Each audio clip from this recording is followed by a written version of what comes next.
Comprehension 5। इसमें हमें दिया हुआ है बच्चों कि कोई आइस है कुछ अमाउंट जिसको हम एक कांस्टेंट रेट से हीट कर रहे हैं। तो ये इंपॉर्टेंट है कि कांस्टेंट रेट है।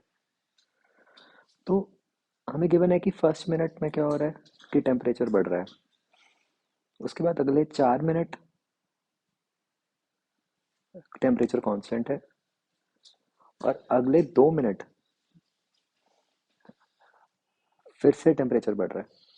तो हम समझ सकते हैं कि अगर आइस है और अगर फर्स्ट मिनट टेम्परेचर बढ़ रहा है तो इसका मतलब क्या है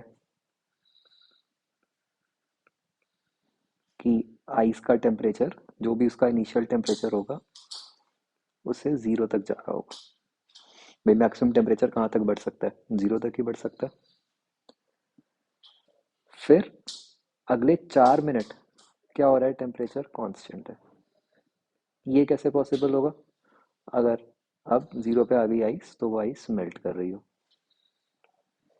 तो वाटर बन गया। अब जो अगले 2 मिनट है उसमें क्या हो रहा होगा कि वाटर का टेम्परेचर बढ़ रहा होगा।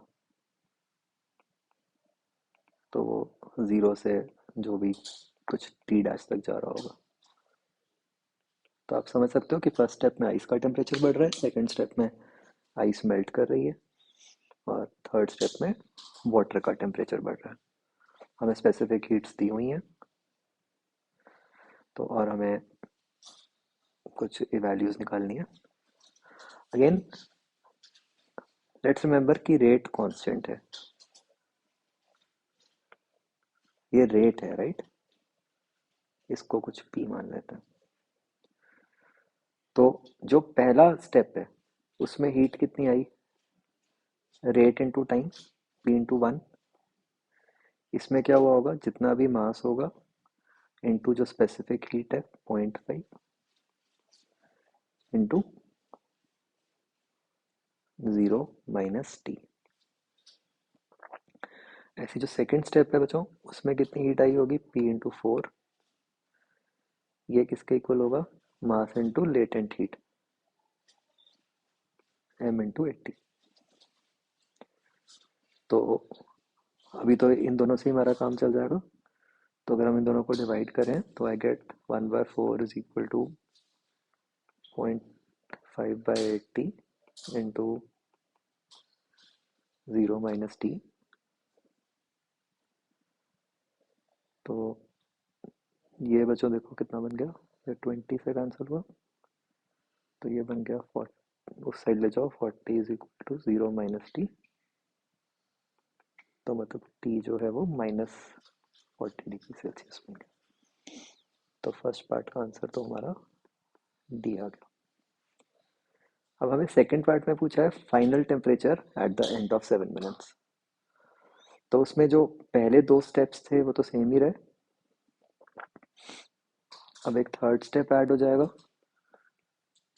तब हीट कितनी मिली, पी इंटू 2। मास तो वही रहेगा।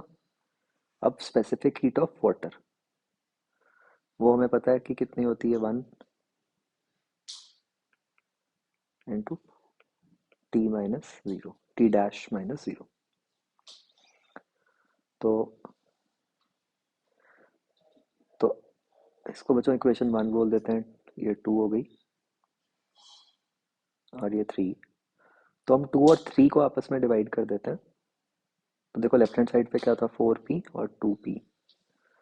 तो डिवाइड करके यहाँ 2 आ गया। तो ये था 80m अपॉन m इंटू टी-0। इसको सिंप्लीफाई कर लो, ये हम कट गया।